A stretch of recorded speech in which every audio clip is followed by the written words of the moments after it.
Setelah dominasi oleh isu makro, pekan ini pasar akan kembali pada fundamental. Smart Investor, seperti biasa, untuk isu fundamental yang harus kita perhatikan dan bagaimana dampaknya ke pasar, kami akan membahas dalam video kali ini. Ya, terlebih dahulu, jangan lupa subscribe channel Valbury Asia Future, like and share video-video kita yang lainnya. Ya, halo Pak Remen, apa kabar hari ini? Baik, Kak. Ya, untuk di Jakarta sendiri kan hari ini ada PSBB transisi ya Pak ya. Bagaimana untuk kondisi ke depannya Pak? Ya, saya pikir baik ya. Kemarin kita udah PSBB penuh, terus juga dibarengin sama demo-demo. Ya, sekarang udah transisi lagi, demonya udah lewat. Ya, mungkin kita aktif lagi, yang kerja udah mulai kerja lagi, lalu ekonomi udah mulai meningkat lagi aktivitasnya, ya. Bioskop udah mulai dibuka sebagian. Jadi ya oke. Untuk isu fundamental sendiri di pasar saat ini seperti apa Pak?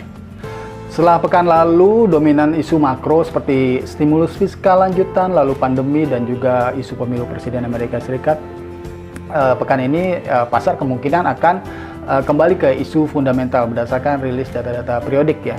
Nah, yang pertama adalah rilisan laporan keuangan kuartal 3 Amerika Serikat. Nah, pekan ini akan didominasi oleh sektor perbankan dengan bank-bank besar Amerika Serikat seperti JP Morgan, Goldman Sachs, Bank of America, serta juga perusahaan penerbangan Amerika Serikat, United Airlines, dan juga sejumlah emiten besar seperti Johnson & Johnson dan Alcoa ya. Nah, estimasinya pesimis. Nah, yang kedua adalah data sektor konsumen Amerika Serikat. Nah, data-data ini rentan dirilis di bawah perkiraan karena tingkat upah periode September yang dirilis barang non-farm payrolls dan unemployment rate beberapa pekan lalu itu pertumbuhannya hanya tipis 0,1% ya. Sementara di periode Agustus direvisi turun dari 0,4 ke 0,3%. Nah, data-data yang akan dirilis dari Amerika Serikat untuk sektor konsumen di pekan ini adalah data CPI, inflasi CPI periode September Amerika Serikat hari Selasa, lalu juga data retail sales yang juga akan dirilis hari Jumat, dibarengi juga data weekly jobless claim. Dan juga terakhir mungkin consumer sentiment dari University of Michigan periode Oktober yang juga dirilis hari Jumat. Nah, data lainnya yang non-Amerika Serikat yang perlu diperhatikan adalah jobless claim Inggris periode September yang akan dirilis hari Selasa, estimasinya lebih pesimis. Dan juga unemployment rate September dari Australia yang akan dirilis hari Kamis, estimasinya juga pesimis. Ya, bagaimana pengaruhnya ke pasar, Pak? Yang pertama, ini bisa mempengaruhi sentimen risk aversion namanya. Ini jika data fundamental yang cenderung lesu ditambah ketidakpastian stimulus dan politik Amerika Serikat hingga isu Brexit yang hadapi timeline penting pada tanggal 15 Oktober 2020 pekan ini dapat membuat pelaku pasar menghindar dari aset-aset beresiko sehingga dapat membatasi kenaikan bursa saham. Nah, rebound indeks Standard & Poor's 500 Amerika Serikat saat ini hadapi kisaran 3.480 hingga 3.500 sebagai potensial resisten yang bisa membatasi rebound di area tersebut. Sementara indeks Dow Jones hadapi kisaran resistennya di sekitar 28.730 hingga 28.900. Nah, yang kedua bisa mempengaruhi sentimen status safe haven yang meningkat ya.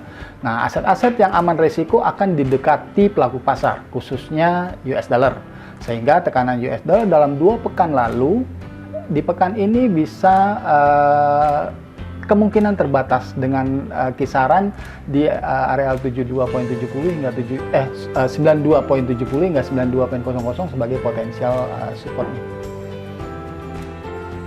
Ya, baik Pak Remen. Lalu untuk aset-aset yang bisa diperhatikan pekan ini apa Pak? Yang pertama euro dollar ya, rebound dapat terbatas dengan kisaran 1.1870 hingga 1.1916 sebagai potential resistance. Support ada di kisaran 1.1750 hingga 1.1700. Nah, yang kedua pound sterling dollar, rebound hadapi kisaran resisten jangka pendek di 1.3050 hingga kisaran resisten berikutnya yang penting di 1.3150 hingga 1.3250. Volatilitas dapat meningkat di pekan ini. Perhatikan juga support di kisaran 1.3000 hingga 1.2804. Yang ketiga, Aussie dollar. Rebound hadapi kisaran resisten penting saat ini, 0.7250 hingga 0.7330 dengan kisaran 0.7200 hingga 0.7100 sebagai potential support. Nah, yang terakhir adalah emas ya. Rebound dapat terbatas di kisaran 1940 sampai 1955 sebagai potensial resistance, sementara kisaran supportnya ada di kisaran 1920 hingga 1905. Ya, terima kasih Pak Reman atas informasinya. Ya, sama-sama Ika.